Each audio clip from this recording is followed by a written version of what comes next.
welcome to the Scot Ferrell Show. Thank you so much for stopping by today. I greatly appreciate the attention. Also, if you have any questions about me or what I do or where I'm from, or you haven't been able to watch the show previously and you want to know what's his bio, what qualifies him to be in front of that microphone, go to my website, scotferrell.com. Remember, it's SCOTFERRELL.com. Now, also, I always get powered by Dirt Pour Coffee, my favorite coffee. In downtown Summerville, Georgia, a beautiful sleepy town in northwest Georgia. I found it by accident. A friend of mine moved up here, and I was like, why would you move to this town? There's nothing there. She said, exactly. It's one of the most beautiful places I've been. It's relaxing, nice folks. And then I walked into Dirt Pour, and I figured out there were really nice folks in this town, and you could get fabulous coffee and some of the best muffins I've ever had. She also does catering. I've tried everything on the menu. There is no bad meal, and there's definitely no bad coffee if you're a fanatic like I am. Go by and see Snarky. I give all the girls nicknames. I do not use people's names on our show. Just not going to do that. So go see Snarky and Formula One and Smiley, and they'll take care of you. And Heather's the owner, and she's a fabulous person with better coffee to go with it. Now, I got a guest today. I've been on my own lately. This time I wanted to interview some folks. What I do for this show is I want to make sure you get answers. I'm the wake-up call you never planned on, and it's time to wake up and get on with your life and get things accomplished. And I'm going to bring people on from time to time that can help you do things I can't do. I'm not an expert in PR and media. I am not. That's not what I do. I do behavior. That's it. That's my only deal. I do behavior. Anything else is out of my wheelhouse. I'm going to let an expert come on. Today I have Erin Saxton. Erin's a good friend of mine. We've been friends, it feels like forever. As you can see her up on the screen, the Erin Network. Erin used to be the producer for The View. Let's count through this. For View, Barbara Walters specials. She was with Barbara forever. Gen Z, if you don't know who that is, look it up. It's called The Google. The Rosie Show and Good Morning America. Also, here's the cool thing. She was with one of the guys I hold in high esteem, a guy named Jack Canfield. You might have heard of the series Chicken Soup for the Soul. If you haven't, again, look it up. It's called The Google.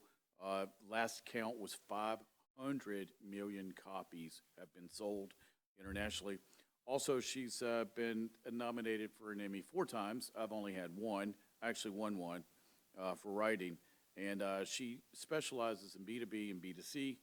That's why she's on today, because regardless if you're 100 million or you're just starting out, she's going to be the person that can help you unlock your PR needs. Erin, thanks so much for joining us today. Hey, thanks for having me on. Yeah, It's you been a look. while since you and I have been on camera together. It's been 10. No, it's been 11 years. You were my last show before I was too sick to continue. I needed to laugh, I guess. It was funny when we did that show. The production team were propping me up in the chair, and when we go to commercial, they would let me lay down, give me something to drink, and get me back in the chair. I was so sick Oh, doing that show that day. I did not realize it was my last one for 11 years. Every day, Patricia and I thought, well, I'll get better, and I didn't. So now I'm back. Don't worry, guys. Erin's not going to go anywhere. She'll be on here from time to time. She's one of the people I respect most in the industry, and she just happens to be like a sister to me. So she is not allowed to go anywhere. All right, here's what we're going to talk about today, so I'll let everybody know. Keep in mind, Erin's a single mother. All right, so if you're a single mom, we have a lot of single mothers that listen. She's also a business owner. She's also been a producer. She does PR. She helps people write books. She helps people get famous. She helps people make money, which we all do if we own a business. I would call you a media genius, and you're beautiful to go with it. And you're wearing a top that my wife has. So it's funny. Erin and my wife dress alike, and they're good friends. So even when the two of you aren't together, you still look alike. I love it. All right. First of all, single mom. It's funny when Erin and I were out in Las Vegas together. She was doing a speech, and she had me and Patricia, my wife, hold her phone so her little boy could see her speech. It was so sweet, and he's so adorable. Now, update us on that little boy and what he's doing now. So that was so long ago, right? It I mean, was oh my forever ago. gosh. So I traveled I tried to only do speaking engagements when I could bring him along. So you've met Eric a bunch of times, but that was one time where he just wasn't out of school yet. And I'm on the East Coast. I live in New Jersey, kind of not northern New Jersey. And he was wanting to see. So he woke up really early and he wanted to see that. And so, yeah, you held him and we FaceTimed or did something live. Um, he was, I think, probably 5 or 4 years Yeah. old then. Yeah, he was He's a little. he's 21 now. That's so hard to believe, and it also means that you and I got older. But No, that didn't happen though. He got older, yeah, but he we got did older. not. We did not. Yeah, but you No. still look priceless, so don't worry about it. Oh, I've been called a lot of names. Priceless has never been one of them. Now, Eric's got a cool life now. If people up in your area of the woods are hockey fanatics, and I am. I'm a Carolina Hurricanes fan, nationally up in Mm, North Carolina, and they're doing well in the Stanley Cup race right now. They won an yep. OT last night, but Eric's got a special assignment for him right now. Where's he and who's he playing for? So Eric has always been into ice hockey. He started skating when he was 3 and he started playing for USA Hockey. Like, everybody plays for US Hockey. I'm not saying he was representing Right. our nation, but at the age of 5.5, started playing competitively. And by the time he was, I don't know what age, his little team was number 4 in North America, right? I mean, these Wow. boys, some have gone on to play professionally already. Everybody's at a different locale in this world. Um, they've all gone through, and the majority of them just have kept skating all the way up to now. They're all about 20, 21. And Eric graduated high school a few years ago.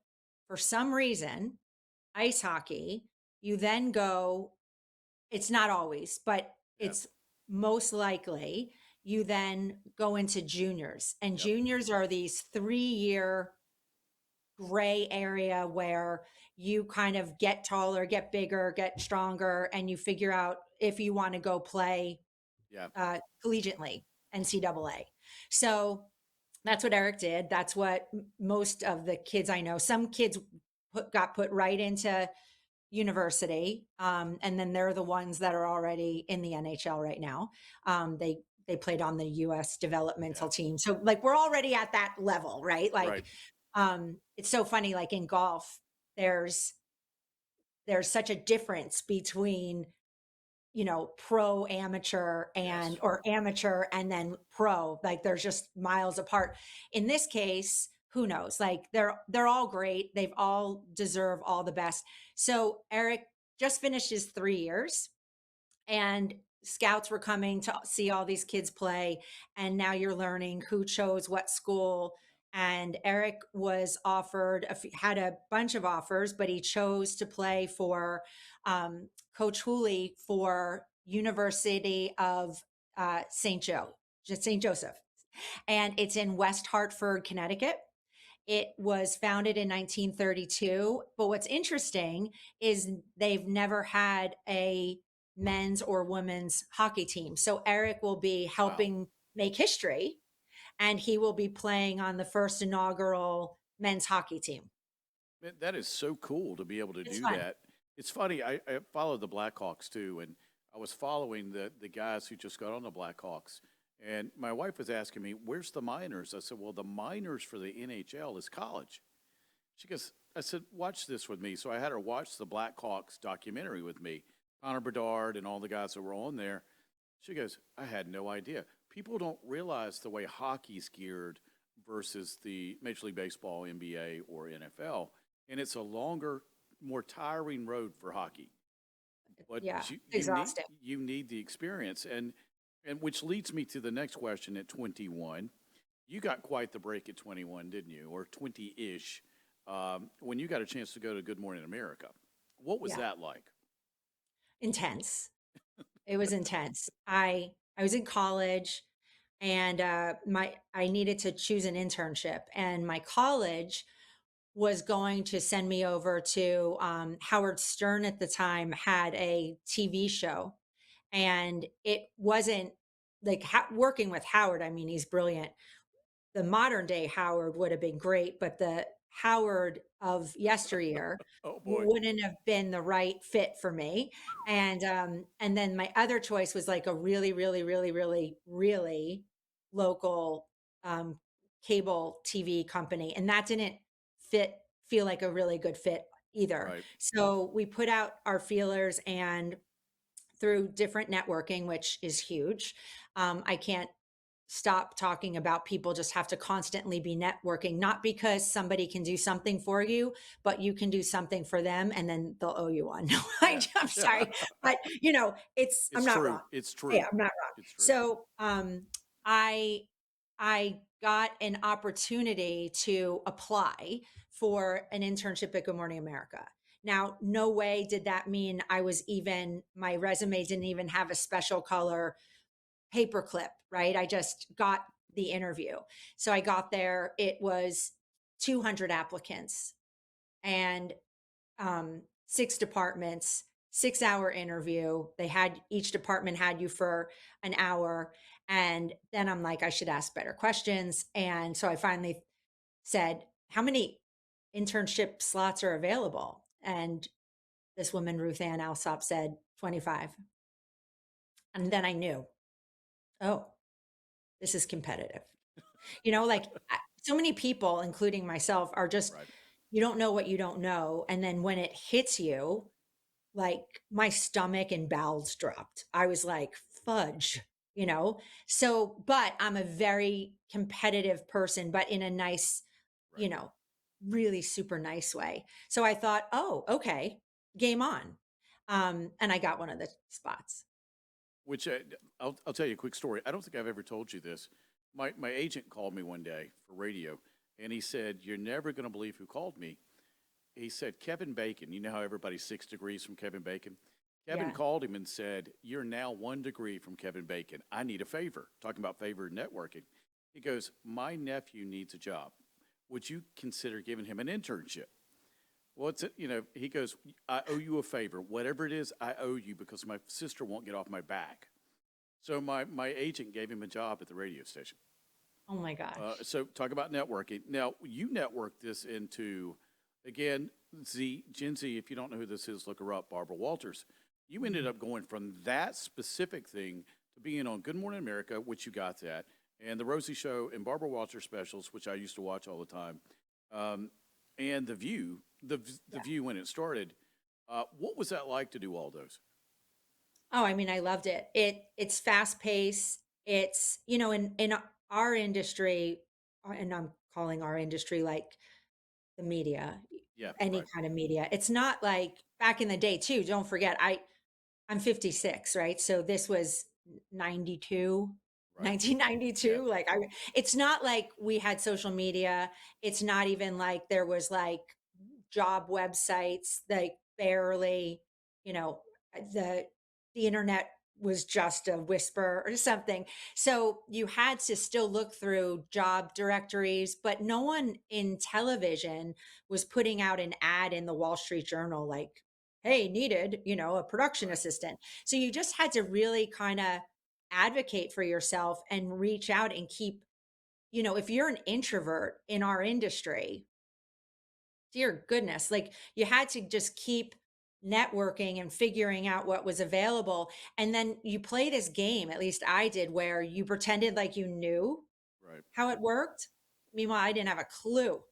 So you just kind of faked it, right? So I saw these want ads and they were at the elevator base and there was an opening for entry level for Barwall Productions. I'm like, Barwall. So like Barbara Walters, right? So really creative. But so I knew by then that I needed to, because after my internship and I graduated college, Good Morning America hired me out of all. So let's just have a moment. So Right, we had 200, then to 25 slots, and then I was given a job. right. I don't Which are want to, wonderful. Yeah, well, no, I'm just saying, like, so it got, once I once that bell came up, like I went ding, Right. oh, okay. Then I was like, I hate cardio, but I'm going to sprint through this. I'm going to make this my bitch. You know what I mean? Yes. So that's what I did. Um, but then I knew I wasn't going to be staying long in any spot, which my parents didn't understand because they're educators. And so, Yeah. they want tenure, pension, health benefits. I was getting none of that. So I had to do what I needed to do. And so I bounced a little bit, like a little bunny. Now, what was it And that's like what I did. in the early days of The View? What was that like? Oh my gosh. Well, you know, if you look at any of these shows that talk about like startups and long nights and just sitting around throwing tennis balls against the wall and brainstorming, like, we need an idea, give us an idea. Like, that's actually not far from what really happens, right? So, you don't see the light of day. You're on a startup. It's just, you just want that first celebrity guest that takes a chance. Somebody owes you a favor, talk Yeah. about it. And so then they'll say yes. So at least you have, like, the first week, you just want to get the biggest celebrity names, the coolest back half of the shows. Maybe somebody that like climbed a mountain and overcame breast cancer. I'm not trying to be flippant about it, but Right. maybe a fashion show, maybe I don't know, but you have to try to hit like tear jerking, inspirational, promotional with a celebrity. You have to, like, I mean, the first few months of a show launching is everything. So it was intense. Yeah. It's funny. You tell so many stories about Barbara. Um, she threw you, what, it was a birthday party? She got you a pizza? For my birthday. Do you remember So that yeah, story? I Yes, do please remember tell that. that story Why do you remember that story? That's because so fun. it's so unique and I have so many food allergies. That one story stuck in my head. Oh my gosh. So Barbara, we had our own production offices on 53rd and 7th at the time. But then her 2020 offices was up at 147 Columbus Avenue, which was around 66, 67th Street.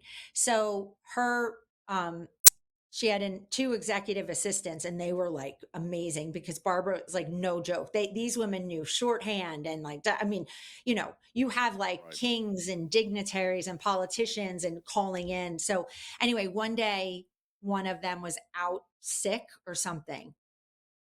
So they send me up there. I'm like, "Wait, what? It's my birthday." And at 53rd and 7th, we're foodies. Right. So we've been talking about what we're going to order for my birthday lunch for like weeks, right? Because everybody gets a birthday lunch. Right. And now I'm going uptown to sit with Barbara, and who I like very Yeah. Right. much, Yeah. but it's a different type of, vibe. Yeah. Completely. So she finds out I'm sitting up there. She doesn't say anything. I'm not walking in and being like, "It's my birthday," right? No, it's Right. just now I don't even have the right clothes on. I didn't even know that I was going to be up there because, like, there's production TV vibe, and Yeah. then there's sitting in front of Barbara Walters vibe. Well, I was grungy production, whatever vibe. But my saving grace was I am around her daughter's age. Right. So she got me, and my mom is very similar in the same personality as Barbara. So you don't stammer in front of women like that. You just say it. You're comfortable being uncomfortable, and you just say it, and you just run into the storm. And really, when you deal with women like that, they're quite lovely, mostly, right? Mostly. Yeah. Mostly. And I'm using Mostly. that in like an Yeah. italic font, like mostly. But anyway, so Barbara gets wind that it's my birthday, and I was on the phone with Ross Perot, Oh believe it or not. boy, with his Why not? accent. Right? Yeah. Why Yeah. not? Hey, is Barbara there? And you're like, hold on. Hey, yeah, it's me, Ross Perot. I just need her for a minute. And I'm like, oh, I don't even know what to do. Like, does she take Ross's calls? Like, do I put him on a list? She's on the phone. Ugh, and it's my birthday. So I put all that through. I don't even know how that ends, but it ends well because I thought on my feet. And she's like, Erin, is it your birthday? I'm like, yeah. She's like, oh, we must have lunch. And I'm like, well, thank goodness. Yes. So she's like, do you want pizza? I'm like, this day, wow, yes, I want pizza. She's like, okay. And then she asked the one assistant that's still there. So they say veggies, they say, something else. And so the pizza comes and she opens up the pizza and there's no cheese, It still blows my mind. no cheese. I'm like, It's just dough with like sauce and then whatever vegetables everybody called out just laying there. And like you can't even when you go to pick it up, It like won't it was hold just like together. it was Yeah. like a vegetable slide at a playground, like, oh, like. But I was so appreciative of her doing that.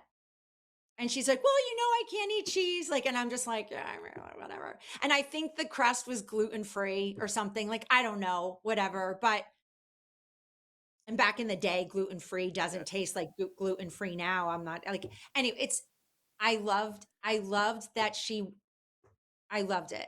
Yep. She's like, I'm sorry you Yeah. have to be here during your birthday. Yeah. It's She's it's like, for someone like Barbara to do your birthday. That's a big deal, and it's probably like eating cardboard box with tomato sauce. 100% Now you with par. Barbara Yeah. It's fo- talking about Oh, it. you know what I think of, right? Anne Hathaway, Devil Wears Prada. Now Barbara's not like that, but that's what it reminds me of because Barbara's a Yeah, way nicer person than Nuclear Winter. exactly. But because I've got But it friends that, does it does yeah, evoke the same hold your breath moments, it you know? does. Because, Small talk with Barbara was I've had wonderful moments with her. Wonderful, wonderful moments with her, and I'm sad she passed away, a few years ago. But, um, you literally there was no exhaling even in your small chit chat because you never knew what you didn't want to say anything that revealed something that might affect somebody else because there's no turning it back.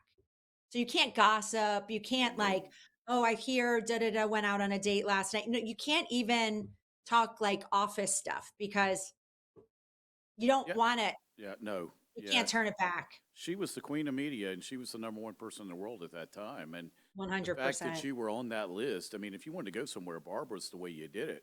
Which parlays into my next question. It's the story that everybody wants to hear. You know what it is. There's a famous actor from the show ER that had an opportunity to give you some sugar one day, and he took advantage of it. Everybody asked me, please have Aaron tell that story. So go ahead. You know who I'm talking about. Tell the story. So my love, George Clooney. It's a great moment. It really is. So Barbara, we were at George's house for the production, and he was just starting on ER, and he just moved into a house which had no furniture at all. And so we thought, okay, we're going to get a ladder in the background. We're going to order flowers. We're going to do all this stuff. And there's this wonderful florist there. And I call them a few days before because we do the survey. And I said, I just need roses. Now I do flower design. I can do stuff. Heck, I don't even need a glue gun though. I use it because why no heroes here, right? But I really can create stuff. Like I'm craftsy like that. Right. So I say to them, I know I'm in Los Angeles. Now remember, I'm New York, New Jersey. So I'm like, I get that I'm in Los Angeles, but save all the accoutrements. I just need like 3 dozen roses. Boom. And that I'm going to put on a paint stained ladder. And that's George's background. This man is so beautiful. You don't need anything else. Right. Plus, our guys light stuff so beautifully. Well, sure enough, it comes. It's a flippin' cornucopia with like there's these grapes I was like, where's the flippin' pilgrim Roses. Yeah, that yeah. goes with this cornucopia? There was like those honeycomb beehives with the circle things with the like, I don't know, I should know the name of it. But then there was like pine cones, and it was like, I don't know. It could have fed a village of people. So I had to deconstruct all of this thorns and whatever, and I had it all out. And so George walks in and he's like, "What are you doing?" And I'm just like, so I tell him the story. Meanwhile, Barbara's in a bad mood, Oh boy. not happy. I don't know why. I used to know why, but I don't remember. And she's just in a bad mood, Yeah. and the flowers didn't make her happy.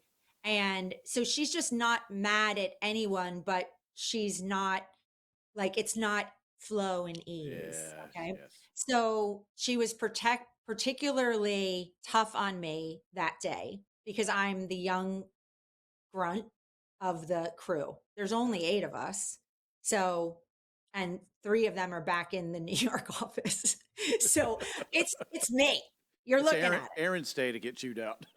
Yeah, it's my turn. So I think throughout the day, she like there was a problem with the printer. Like it wasn't her fault, but it was a day where like, I think we would have said these days Mercury was in retrograde. You know what I Yeah. mean? It was Yes. one of those. So George, I think, unbeknownst to me, witnessed a certain like whatever. So and meanwhile, George is there and all of his really handsome friends are there too. Like, and I thought, oh my gosh, this is amazing. Right. And I'm super young at the time. And cause it's just one of my first shoots out from Good Morning America. So I'm like still fresh out of college. And I thought, this is amazing. Um, and we do it all. I deconstruct, my hands are bleeding. His pig, Max, um, made friends with me. So Max, his Vietnamese potbelly pig, would sit next to me while I was deconstructing the flower arrangement. I have a picture of Max and I'll send it to you. Send it to me. I will. And so when it was time to come say goodbye, George just was like he would hug Barbara and he saved me for last. Like it was weird. He was saying goodbye to people and I was like, "Oh great, now George isn't even going to say goodbye to me." And I wasn't I wasn't starstruck. Like I'm not a person that's Right. starstruck, but as a girl and he's Oh so yeah. cute, like I was like, "Come on." So all of a sudden he's like, "You, Erin, come here you." And he's like, "You had quite the day." And I just was like, he sees me, you know? And all of a sudden he like plants a kiss right on my lips. Wow. Now I'd like to say we lingered. He whispered in my ear. He was like, "Hey, let's go to the Ivy lately." None of that happened. He still But calls you and begs for another kiss, doesn't he? well, he doesn't stop texting me. I mean, it's unbelievable. And now you probably have all the guys from Ocean 11 texting you too, going, we heard you're so dynamic. We have to meet you." Yeah, just one kiss. All right, He's let's. obsessed now with me. People always want to hear that story because every person I know that knows George talks about how nice he is and how cool he is and how much fun he is. He's amazing. I've never Really gotten to great. meet him, but everybody I know that knows him loves him. Yeah. Um, which brings me to the next guy that I have so much admiration for, Jack Canfield. Yes. Okay, Gen Z, again, look this up on Google or whatever search engine you use. Mhm. It is Chicken Soup for the Soul. The man's absolutely amazing. My Success regret is, principles. yeah, I never got to interview him. I Oh, remember you're what, kidding.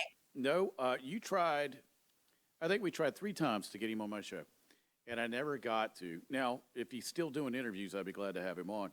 I Um, could check it out. yeah, check it out for me.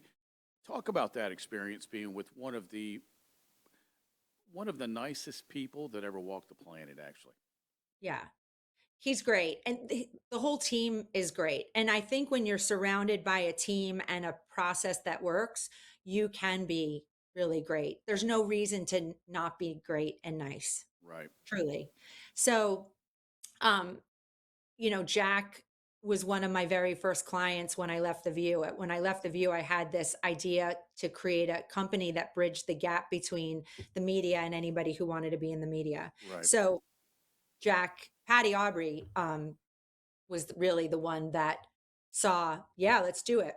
I sent my stuff in. A mutual colleague said, you guys you should work with Patty and Jack. And so I said, okay. And so I made up marketing material. I went to Staples and I got like red folder. Like I didn't know what I was doing. That was my first foray into business because here I'm a creative TV producer. Right. So we set up a meeting and that was, I mean, I don't even know, 20 whatever years ago. I've been Yeah, at friends with least, them yeah. for a long time. So I started doing all the media PR outreach for most of the chicken books. And I just call them the chicken books. And then he started Success Principles. Yeah. And then we did the 10th anniversary, Yep. 10-year anniversary Success Principles. He did vision boards. We booked him on Oprah. We booked him on the Today Show. We booked him everywhere. And it's great. I haven't worked with him professionally for a while, but we all kind of keep in touch. And Patty Aubrey and I text like regularly, and we speak like she's just one of my very, very close friends. So there's certain things that it was just such a great situation and a great relationship. It still is. It's just evolved and ebbed and flowed. Yeah, because I mean, we all do get older. Do you know how old Jack is now? He just turned 80. It has gone by, hasn't it? Uh, Yeah. okay, I'll have to interview, see what you can do about getting him on my show. All All right. right. I'll see what I can do. So now let's get to you. It's you help B2B, B2C. If you don't know what that is, she's going to explain it for you. But the key is somebody like me or somebody wanting to get in the media. Thank God I've been doing this for 20-ish years now. Um, what do you recommend to people? Let's say somebody wants to start out, right? Somebody's a speaker or has an internet, so-called podcast. What do you recommend for them to get more eyes on what they do, and what's a realistic timetable for them to do that? So I really think that a lot of people think that just being in the media is a marketing plan. Right, And while it's a tactic, that's not a marketing plan. So first and foremost, I really want everybody to just, it doesn't have to be fancy, but marketing consists of a lot of different things. And then underneath the header of marketing is advertising, public relations, social media. That's the way I think of it. yes, So it's like, how do you work with each of those, or how do you work or choose not to work with each one of them? And then under marketing, are you going to do grassroots? Are you going to do bake sales? Are you going to, right. what are you going to do to kind of spread the word? And I want everybody to have a plan. So that's that. Update a website, have really great collateral material, have updated photos, like all your basics that your chat GPT will tell you have to do that. And do that before you hire anybody, Right, because that'll save you some money. Then I really want people to kind of like come up with, when I create marketing plans for my clients, I I come up with like a multi-prong plan. So I'm okay with failing. I just want to fail fast right, if right. something's not going to work. Yep. But I think a successful campaign, you need to give it at least 4 months to see if something's going to work. So, I think that, but obviously, if a tree isn't bearing fruit after 6 months, I don't know if Yeah, I would keep doing that becomes then the definition of insanity, right? Doing the same right. thing over and over again, expecting different results. So I like going after the media. I like, maybe if it's a brand where you're a speaker, you speak for free. I don't love people paying to speak, though people will debate that model Right. because then there's a rev share. So I'm not talking against it. It's just that my clients won't do that because I I guess I represent a certain group that it just their their price point of the services they offer Right. are never going to net a good deal, right? So for me, I don't, if you have a widget or you're selling something for $79, yeah, great. You can sell the room, 300 people in the room, people are going to, but when you're selling something like my clients do, and they might have a consulting package, or Scott, when you work with somebody, Yeah. you're not going to sell out the room. No, Even you're so great, but there, people are going to either not going to happen. not realize they're ready. Yep. They're not gonna realize they're ready. Those are the people that really need you. Yeah. And then when you tell them your prices, then they're gonna be like, what are you on glue? You know what I mean? So it's just different. So but getting some speaking topics, doing a lot of content and media, social media, posting that, getting your following up would be great. And regularly appearing in the media is really, really key, in my opinion. And that normally is done with a PR person. And a PR person can charge anywhere between like $3,000 and $15,000 a month, which is expensive. And I should know because that's kind of what I charge. But I've tried to come up with other services so I can still help people without putting them into that financial commitment, especially if they're just starting out. Like somebody like Jack Canfield, Yeah. fine. I'll just, he would pay me blah, blah, blah a month, and I would do my thing. And it would be different because then his public speeches were like $40,000, $50,000 a speech. Yeah. Easy. Yeah. So that, okay, there you pay for me for the year. So that's easy. Um, I like the consistency of everybody being in the media, hit a nice cadence. So, maybe try to do at least 3 media interviews a month if possible. So that's what I think. It's just to pitch yourself to the media and work on your business, and then be probably a parent or a dog parent or a coworker, or maybe this is your side hustle, and then you're managing other things. I'm not sure how everyone is supposed to do all that. So Yeah. that's Yeah. why I've tried to create options to help people along the way. Yeah. What baffles me is when things get hard for people, the first thing they cut is marketing. I know. And I'm gonna let you explain why that's insanity. Because they'll go, well, I got to cut marketing. No, you probably need to multiply that by three. Will It's you true. please handle that fallacy on why that's a bad idea? Yeah. So I know, I see why, right? So like when I'm on a budget, there's certain things that I cut. Right. But in business, marketing is the one that gets you to your customers. Marketing is the one that gets you to start being trusted by your customers. Yes. Marketing is the one that starts getting your name in their brain 6 to 8 times is the impressions, and then they purchase. So if you're going to cut something without marketing, no one's hearing about you, no Right. one's seeing you. And so where are you going then? I'm not sure what you're going to do. Yeah. So I don't know why that debate even comes up, because like, and then sometimes I think people think they can do it, or then they assign it to somebody who's already overworked, and then that person bitches behind the back of the person that assigned it. They ultimately don't succeed, and then something ends up failing. So what I think is, you don't have to cut marketing, you can scale back. There's alternate ways to still market, right? You can cut the marketing person you're working with.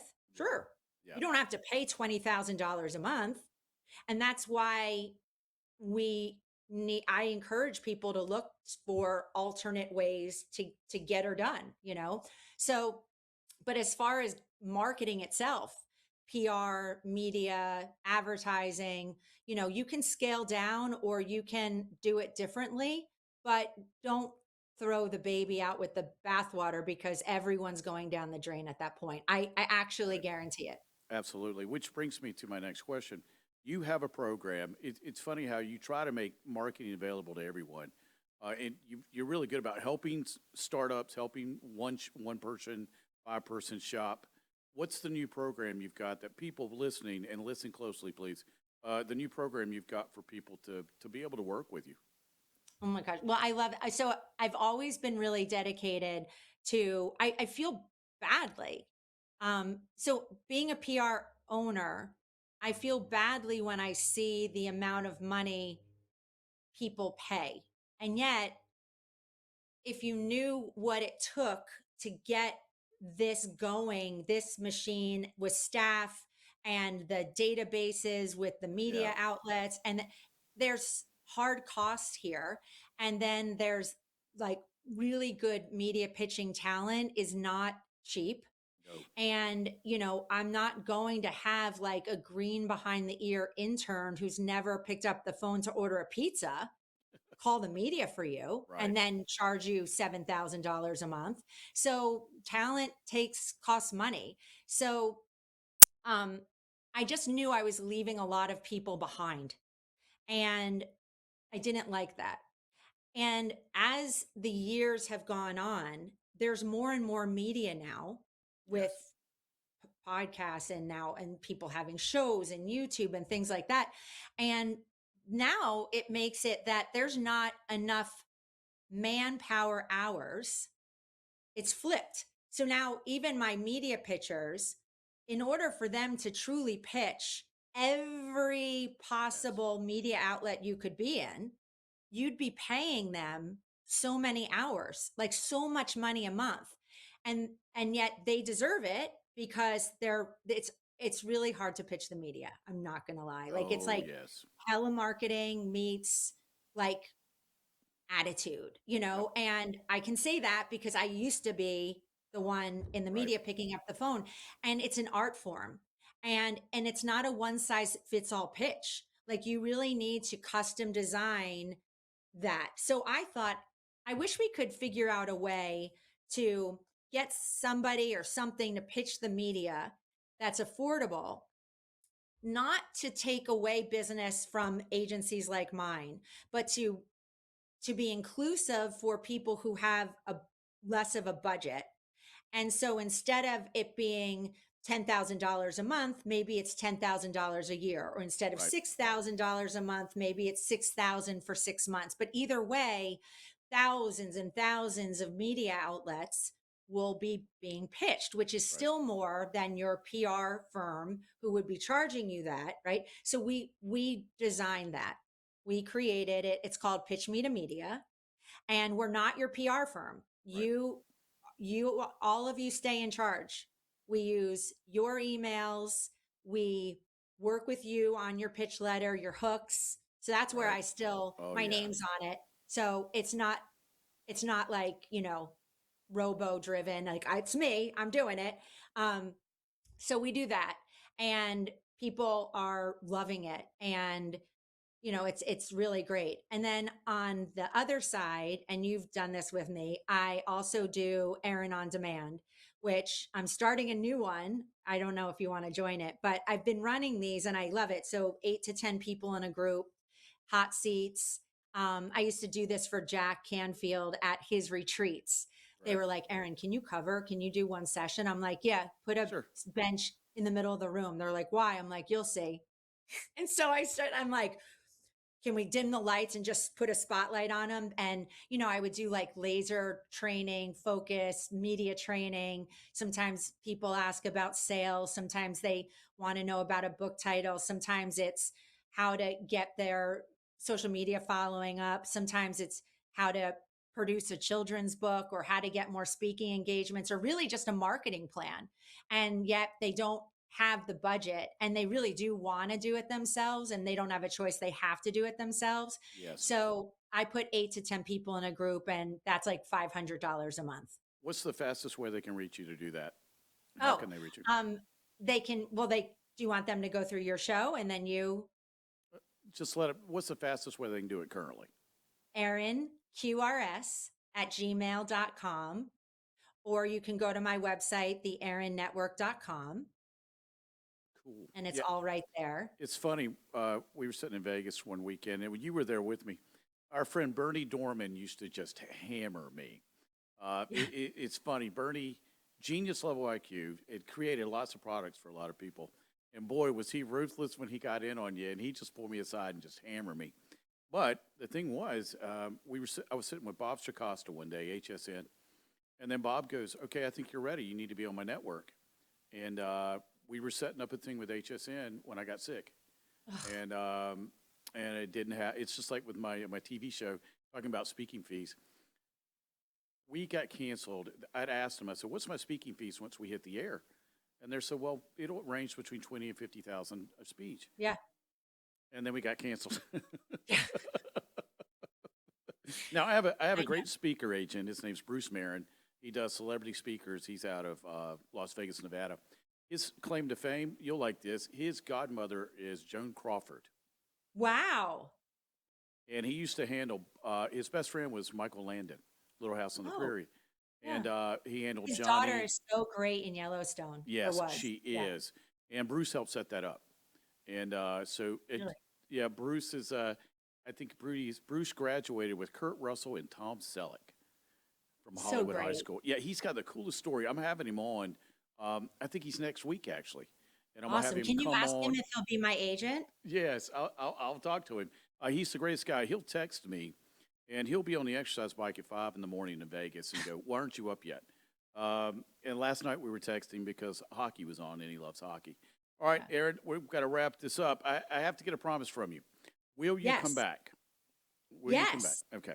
Yes. 100%. Okay, everybody, be smart. If you need marketing or PR help, I was smart. I hired a PR and journalism. I married a PR and journalism major. My wife ghostwrites books. She helps me write all my books. You'll be happy to know I have 4 coming out this year. Oh my So gosh. yeah, they've been backlogged. It's time to go ahead and release them. My publisher started to hang up on me because he thought it was a prank call. But no, I was being serious. Thank you so much for stopping by today. Thanks for having me. It was nice to see everybody. We love you. Let's look in a couple months, bring you back. I love it. All right, sweetheart. I'll see you Thank you, later. Thanks, everyone. All right, take care, baby. Toodaloo. Bye. All right, now we got to get to the mailbag. I can't get out of here without the mailbag. My wife's so sweet. She gives me these cards. Don't forget, if you want to get in touch with Erin, you can contact me, but it's easier if you go to her network. Her name is Erin Saxton. Remember that. She's absolutely wonderful. I've been working with Erin for, oh my gosh, it seems like forever now. And she's one of my closest friends and like family to us. So now for the mailbag, it's show@scotferrell.com if you want to send one in. We're starting to get a lot of questions, and it's happening like it used to for me. I'll be out, and somebody asks me a question. They'll go, "Can you throw this in the mailbag?" And here's one I got the other day from the mailbag. It's funny. It's a question from John in Savannah. Now we shoot this show in Georgia, so just like my radio show was based out of Georgia, we get a lot of Georgia people asking questions. I get this question a lot. I pre-read it today. My wife wears nothing but athleisure and a ball cap. I'm sick of it. When we first dated, she always looked beautiful. Now she never dresses up anymore, and I miss it. What do I do? Okay. I get that from a lot of guys. I get that from a lot of married guys, especially guys who have stay-at-home moms. I remember when I was a kid, I had 2 favorite moms on TV, Donna Reed and June Cleaver. Why? They always met their husbands at the door, beautiful dress, pearls, high heels, and they always looked fabulous. Now, here's the key with this. Well, 1, you've got to vocalize your displeasure, but 2, always remember when you ask someone to do something, are you willing to do the same? So, how's your dress? How do you look? What are you wearing all the time?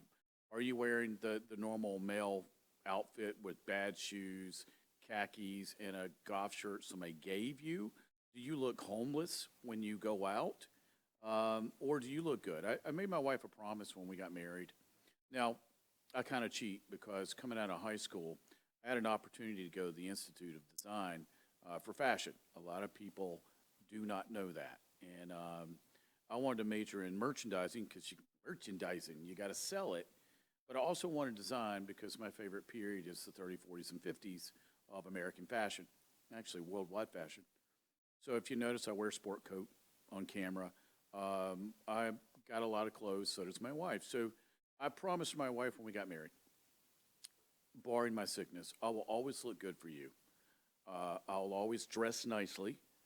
My wife's never had to go, oh, don't wear that, or would you, I know.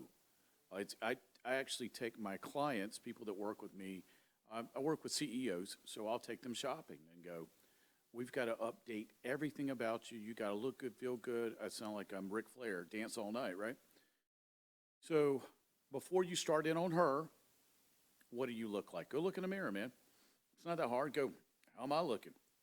Do I need to cut off some weight? Do I look pregnant? Do I need to get rid of this belly? How's my hair or lack of hair look? It doesn't matter if you have hair. If you're bald, you can still look good. Ask Bruce Willis. Everybody seems to like him. It's how do you present yourself? Are your clothes clean? Do you wash your hair? How do you smell? Do you wear a fragrance she likes? Now, if you're doing all of those things, address it with her. I know a lot of people that just kind of give up when they hit midlife. They don't feel good. They probably need to go see a doctor, and they just stopped caring. So address those needs. Address you first, and then address her. All right, so handle you first, then address her. Let me get to the next question because I'm definitely running out of time. I'm looking at the clock. All right, this is Sarah, North Carolina. Recently, my husband's been experiencing some illness-related issues, which I saw on one of your previous shows that you and your wife battled through. I see my husband getting more and more frustrated that his condition limits him from doing things he used to do easily. What's the best thing I can do for him? All right, outside of getting to the right doctor, that's always the key. Somebody's got an MD beside their name. Support him. I know when I first started seeing my issues with my health, we didn't know what was wrong with me. But she had to believe that the symptoms were real because they were almost phantom symptoms. We really couldn't figure out what was going on. Now, eventually it did show up on a blood test, and we had my mitochondria measured, and I was 94 years old by the age of my mitochondria. That's a problem. You're close to death when that happens. Support, listen, just be there. It's not as hard as you think because I told my wife when I was sick and terminally ill, it was easier to be me than her.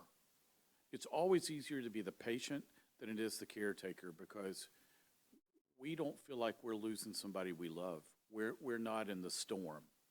It's much harder for the caretaker that's in the storm to be able to do it.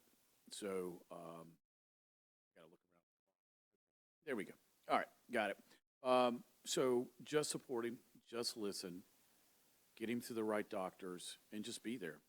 I mean, it's not going to be easy, but it is simple. And just keep it simple. Just be there, listen, love, care for. That's about all you can do. That's it. Let me get the last question because I don't ever like to leave questions behind. All right, last one. Jordan, Ringgold, Georgia. Got this one the other day. It was great. I had to write this one down. I'll be graduating from high school this year, and I have no idea what I'm going to do with my life, and I'm supposed to go to college in a few months. What do I do to figure this out? All right, I got a few seconds to answer this. Excuse me. I tell people this all the time. In business, if you want to be successful, solve a problem, be best at solving that problem, and be irreplaceable. I learned that from Bob Proctor. Look him up. He's probably the foremost teacher of human programming that ever lived, so probably one of the best ever. So what 3 things could you go professional in? Okay, it could be you're beautiful. It could be that you're great at writing. Mathematics, I was good at mathematics. And I liked clothes, so merchandising was a good thing, and I could also do physics. What is it that you can go pro in? If you don't know what the 3 things are, go to somebody that loves you. I didn't say somebody you love, somebody that's always been for you. All right, so this young lady's college age, normally it's grandma. It was me, my My grandmas were my biggest fans, the people I loved the most, the people I trusted the most. It was grandma for me. So I would always go and ask my grandmother what she saw in me. And when I lost her, it was my Aunt Frances. And my Aunt Frances saw in me, and she was my sounding board. She just passed. Everybody in my family lives to be ripe old age. And she was always my sounding board since could walk. And so then you go, okay, what skills do I need to obtain to be able to do this? It may be college. It could be trade school. It could be a technical school. It could be beauty school. It could just be going doing an internship. I know kids that want to get into the film and TV business. You've just heard me and Erin. We've been at this over 20 years. I asked the producer of the Jackie Robinson story, 42, how he liked to be approached, and he said, "Just come work for me on the crew. Just come work for me." And we were at a Super Bowl party with the people from several TV shows, and they also did the last Marvel movie for the Avengers. They said the same thing. Just tell these kids to come work on our production team and then work their way up in production if they want to be behind the camera. And personally, it's a lot easier sometimes to be behind. Now, this is my show, so I'm the boss, so I don't have to worry about somebody firing me.